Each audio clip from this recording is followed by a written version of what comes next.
Chers amis, bonjour. Nous espérons que vous allez très bien. Nous aussi, ça va bien. Chers amis, nous sommes ici devant vous aujourd'hui, juste pour parler un peu concernant la problématique du taux d'échange.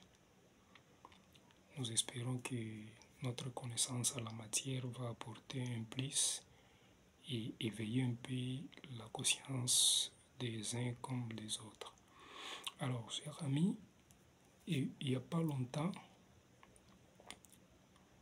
notre billet de 20 000 francs, par exemple, était égal à 10 dollars, donc était l'équivalent de 10 dollars. Aujourd'hui, là, notre billet de 20 000 francs est l'équivalent à peu près de 7 dollars. Alors, la question que j'aimerais que chacun se pose, la question qui éveille notre curiosité, c'est de savoir les 3 dollars là que notre billet de 20 000 francs ne peut plus acheter. Où est-ce que ça part? Et qui est celui-là qui prend les billets là qui sont en train de disparaître? Et c'est un peu dans cette optique-là que nous allons essayer un peu d'analyser. Donc, nous allons démontrer qui serait la personne qui est en train de jouer avec l'argent comme ça, surtout les dollars, pour que la monnaie nationale soit au fur et à mesure incapable d'acheter les billets dollars qu'il achetait auparavant. Alors, si vous pouvez aller avec le même exemple sur le billet de 1 million francs congolais. 1 million francs congolais était l'équivalent de 500 dollars il n'y a pas longtemps ici. Mais aujourd'hui, là, c'est déjà à peu près égal à 350 dollars.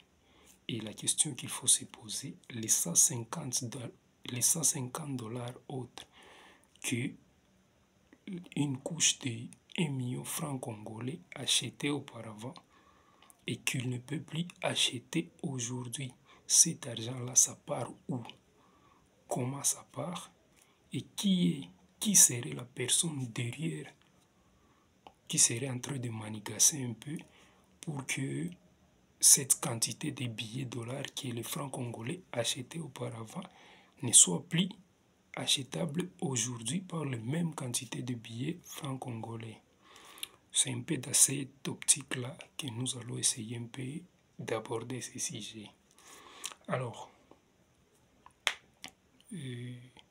par appellation, pour ceux qui veulent connaître notre nom, nous sommes celui qu'on appelle Kev, ou alors les gentils. Certains préfèrent nous appeler juste Kev les gentils. Bien, alors sans toutefois tarder, nous allons essayer un peu de donner réponse à cette question là-bas. Mais étant donné que la problématique des taux d'échange est un peu vaste, nous allons essayer un peu de toucher partout, sur tout ce qui concerne ces sujets et voir un peu comment nous allons aboutir à des solutions un peu adaptées pour résoudre de manière un peu définitive ces problématiques de taux d'échange. Alors,